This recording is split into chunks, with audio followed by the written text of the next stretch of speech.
అందుకే సౌందర్యలహరిలో శంకరాచార్యులు వారు అంటారు, అవిజ్ఞానామంతస్తిమిరమిహిరో ద్వీపనగరి జడానాం చైతన్య స్తబక మకరంద శృతిధిరి దరిద్రాణం చింతామణి గుణనికా జన్మజలధౌ నిమగ్నానాం దంష్ట్రా మురళిపు వరాహస్య భవతి అంటారు. కటిక చీకట్లో ఉన్నవాడికి సూర్యోదయం ఎలా ఉంటుందో అలా జ్ఞానం ఇవ్వగలిగినటువంటి తల్లి ఆ భ్రమరాంబ. ఆ తల్లి జడానాం చైతన్య స్తబక మకరంద శృతిఝరి, జడత్వంతో ప్రతిస్పందన శక్తి లేకుండా పడి ఉండేటటువంటి వాళ్ళలో చైతన్యాన్ని నింపడంలో ఆమెయే సాటి. దరిద్రాణం చింతామణి గుణనిక, ఎంత దరిద్రుడైన ఆవిడ నామములున్నాయే లలితా సహస్రనామాలు, లలితా అష్టోత్తరం, ఉమా అష్టోత్తరం, అవి చింతామణి గుణనిక, చింతామణి పేరు ఆవిడ నామాలు. ఒక్క నామం చాలు.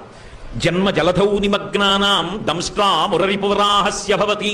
ఒకనాడు సముద్రంలో మునిగిపోయినటువంటి భూమిని పైకి ఎత్తడంలో ఆదివరాహస్వామి యొక్క కోర ఎటువంటిదో, జనన మరణ చక్రమునందు పుట్టి చచ్చి తిరుగుతున్నటువంటి వాడిని పైకెత్తి మోక్షం వైపుకి నడిపించడంలో అమ్మవారి యొక్క పాద ధూళి అటువంటిది.